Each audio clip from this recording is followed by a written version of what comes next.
The blade flashed. Steel screamed against steel.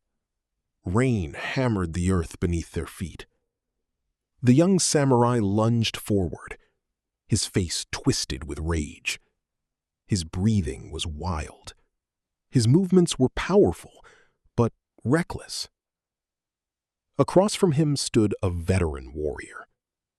Older, calmer, watching, waiting. The young samurai attacked again, and again, and again. Each strike carried the weight of wounded pride. An insult had started it. Just a few careless words spoken in front of a crowd. The older warrior had mocked his skill, questioned his honor, called him a child wearing a warrior's clothes. The young samurai couldn't bear it. His anger ignited like dry grass in a summer fire. Now, blinded by emotion, he swung with everything he had. Then, it happened. One mistake. One opening. One moment of lost control. The veteran stepped aside. The young samurai stumbled. A cold blade stopped at his throat. Silence. The rain continued to fall. A single drop rolled down the edge of the sword. The young samurai froze. For the first time, he understood. He hadn't nearly lost because his opponent was stronger. He had nearly lost because his anger had taken control of him. And in battle, the moment you lose control of yourself, you lose control of everything. That night, humiliated and shaken, he made a decision. He would seek the wisest master in the land, a man whispered about in villages, a man known not for winning battles, but for mastering himself. And what he learned from that man would change his life forever. The journey took many days, through forests wrapped in morning mist, across mountains where the wind sang through ancient pines, past quiet villages where people spoke the master's name with respect. The young samurai expected greatness. He imagined a legendary warrior, someone surrounded by students, someone feared by enemies, someone carrying stories of impossible victories. But when he finally arrived, he found something entirely different. A small hut, a simple garden, a very old man. The master was sweeping leaves. Nothing more. No guards, no weapons in sight, no display of power. The young samurai felt disappointed. This was the man people called wise? This frail old monk? The master looked up. His eyes were calm. Not the calm of weakness, the calm of a deep lake untouched by storms. "Why have you come?" the master asked. The samurai bowed. "I want to become stronger." The old man nodded. "Why?"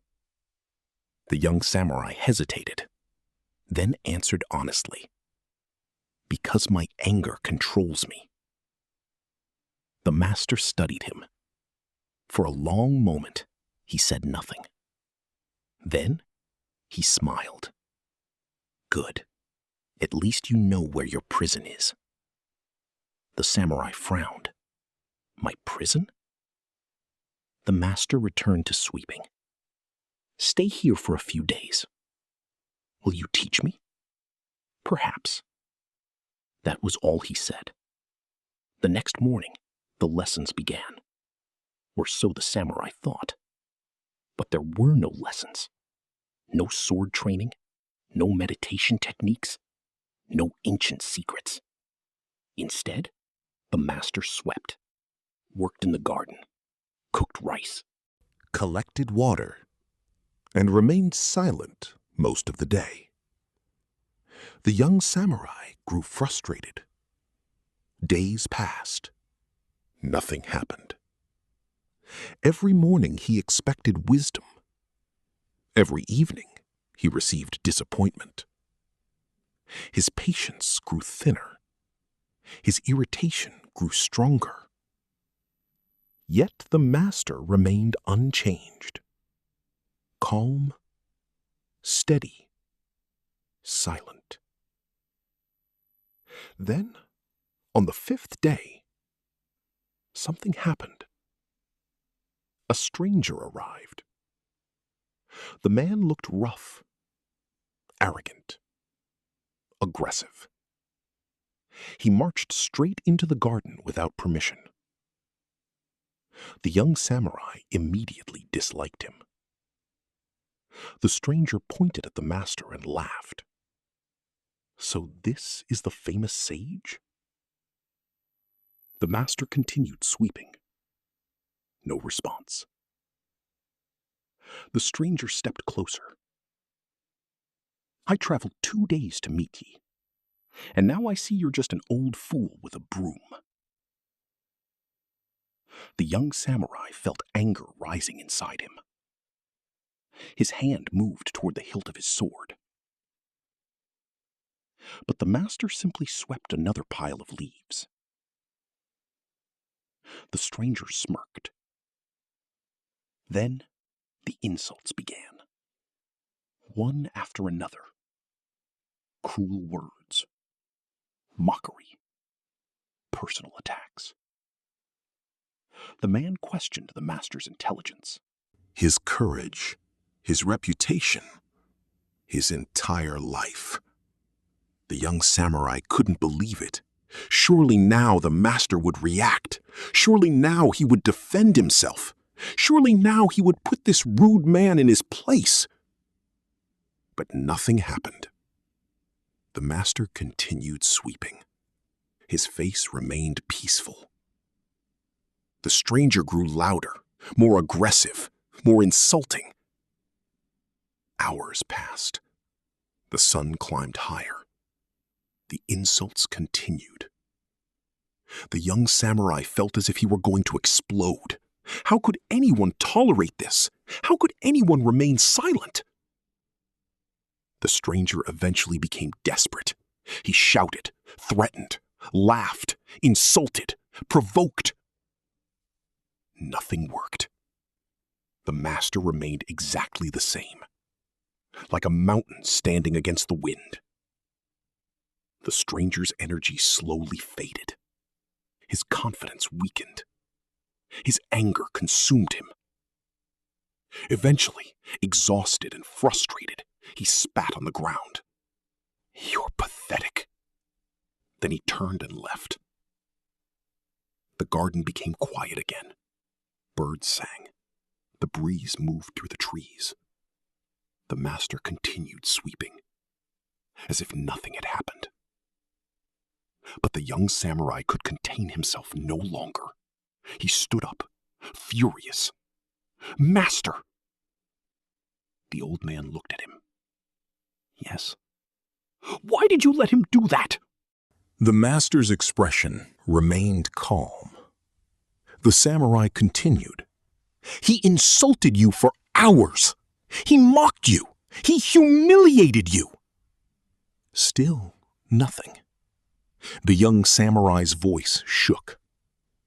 "Why didn't you fight back?" The master rested the broom against a tree.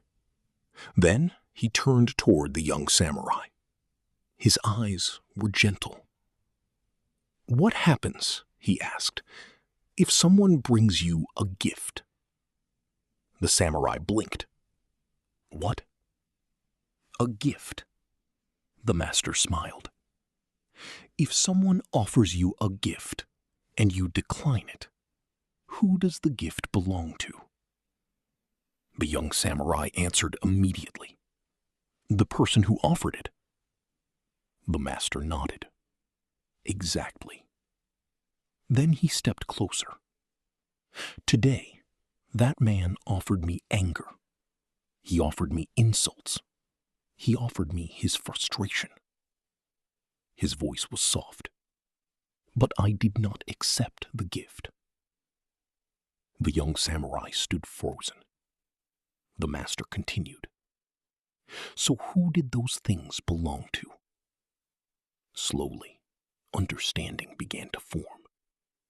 The samurai looked down. The man himself.